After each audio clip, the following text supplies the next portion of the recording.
Hey BYHYU! Welcome to episode 141 of Build Your House Yourself University. I'm Michelle Nelson, your host and fellow student, and together we'll learn the basics of home design and construction and demystify the building process so we can keep up with what's on trend and build quality dream homes with or without a general contractor. Since windows are one of the most important design features and expensive line items for our new homes, it's important that we know what window trends are current, so we don't make the expensive mistake of purchasing windows that will take away from our home's curb appeal and resale value. We want windows that'll make our homes feel current and interesting, and not tired and dated. Here are 7 window trends that you might consider for your project. Number 1, black is back and here to stay. A decade ago, almost all you could find were white, cream, and light tan windows. And those light windows, especially white windows, are classic favorites. But homeowners are now requesting black windows and have been for several years. And it looks like that trend is here to stay.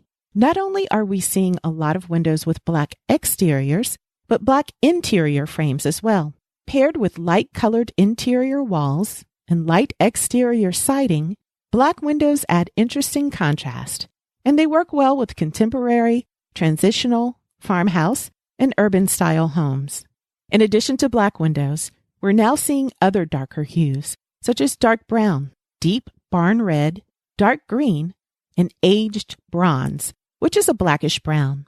Classic stained wood interiors are also still a popular choice, but stains are getting darker and richer in color.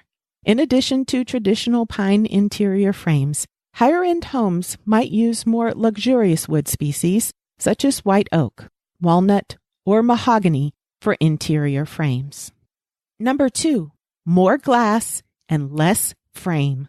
Many people building homes today are ditching chunky window frames and obstructive window grills, which are also called mullions or muntins. Instead, they're opting for expansive, unobstructed glass for enhanced views. Because people are looking for more glass and less frame, they're choosing windows with very slim sashes. The sash is the part of the window that holds the glass. Or they're requesting fixed inoperable windows or casement windows without grills, as opposed to single-hung or double-hung windows, which have a prominent portion of the sash right in the center of the window.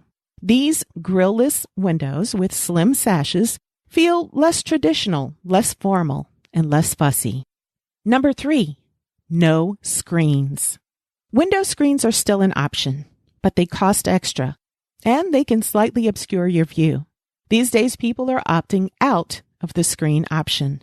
They prefer the ultra-clear view that you get without window screens. Sometimes code requires an operable window, but most of the time, there's no actual need to open a window and use the screens because many people are adding mechanical ventilation to their homes, including exhaust fans and or whole house ventilation. Even for those of us who like to open our windows and let in fresh air during the spring and fall when the weather is nice, screens are not a must because spring and fall are seasons where we see fewer insects. Flying insects are most active in summer months, when most of us prefer to keep our windows closed and keep our air conditioning on. Number 4, straight lines and 90-degree angles are preferred over arches. Adding different sized windows is definitely on trend, but people are mostly choosing different sized squares and rectangles, and not as many rounded or arched windows. The arched topped windows that were so popular in the 80s are not often seen in today's new builds, and too many of those arches could make your brand new house look dated. I think there's a place for a few arches in some home styles like Mediterranean or an urban loft, but try not to go overboard. If you love an arched window, make it look more up to date by choosing black minimalistic window sashes and frames. Number 5, bigger is better. Homeowners are trying to get as much glass in their homes as possible with their budget. Because blurring the lines between outdoor and indoor living is in high demand, large windows and walls of windows are moving from the luxury market to mainstream construction. A more budget-friendly way to design a wall of windows is to use multiple fixed windows that abut each other. You can mix sizes of fixed windows and add corner windows for more architectural interest. To see an example of this, take a look at the show notes at BYHYU.com. That's BYHYU.com. To save money, the large windows, or wall of windows, can stop a foot or more from the ceiling or floor and not expand the entire distance between the floor and ceiling. If you have deeper pockets, you might choose a lift and slide patio door that can open all the way up, giving you a dreamy indoor-outdoor living area. Fixed windows can sit above the patio doors for a really expansive look. The large windows and walls of windows add drama and lots of natural light. Number 6, pass-through windows. Large sliding, garage-style, and folding windows are now being used in kitchens to create a pass-through window. These windows are convenient for passing food and drinks from the kitchen to outdoor patios and decks for casual dining or outdoor entertaining.